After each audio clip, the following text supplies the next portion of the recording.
Thank you, everybody, for being here this morning. My name is David Bursell. I'm the Executive Director of the Southeast Fairfax Development Corporation. Today's event, which is entitled Staying Power, the Future of Hospitality and Lodging on Richmond Highway, is part of our ongoing summit series in which we bring together the great minds of real estate and business throughout the region. I've been in Mount Vernon, where you are today, since 1969 when I came back from overseas in the Air Force. And to look at where we were then as opposed to now, and as a matter of fact, right across the street, we had rampant prostitution. But to say that things have changed is really an understatement. There's been a true metamorphosis in terms of Richmond Highway, Route 1, whatever you want to call it, that I have seen. And obviously I'm very pleased to see that, but for the first time these last several years, it is very clear that those people, business people, entrepreneurs, have found Route 1 now as a place of opportunity and to make money.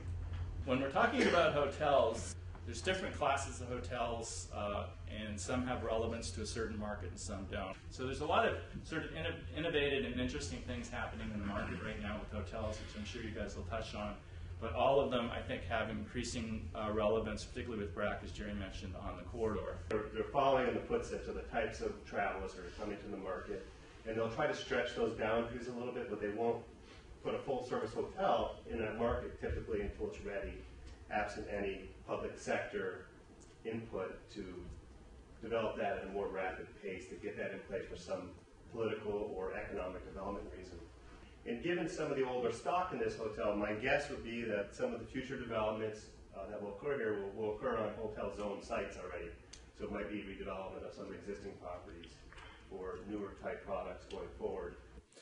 Where tourism dollars really begin to impact a community like ours is once they are here. They need a place to stay. They need a place to eat. They shop.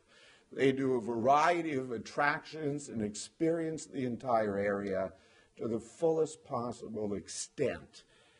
So when you think of tourism, do not only think about the hotels or the restaurants or the attractions.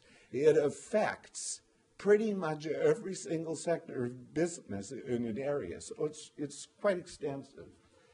Now, most people I talk to, I ask the question, what do you think is the most popular place to visit in Virginia?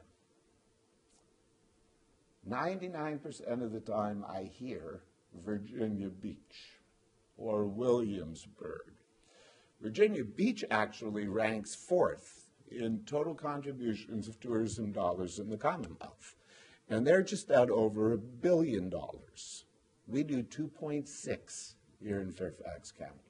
So I just want to give you a little bit of a sample of what some of the tourism sectors actually generate as a result of visitors. You know, most people think hotels are the number one, winner of the visitor business, when in fact it is food services, it is restaurants that really are the number one.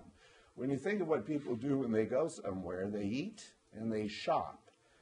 Every single hotel room in this county, and every room averages out at about 650 square feet, contributes $4,600 a year in taxes. That's more money per hotel room than most single-family residences here in the county. Why do we do so well on Richmond Highway, or why are we finding an opportunity on Richmond Highway? Well, one is we've identified that there's a limited supply of premium branded hotels in this section of the corridor.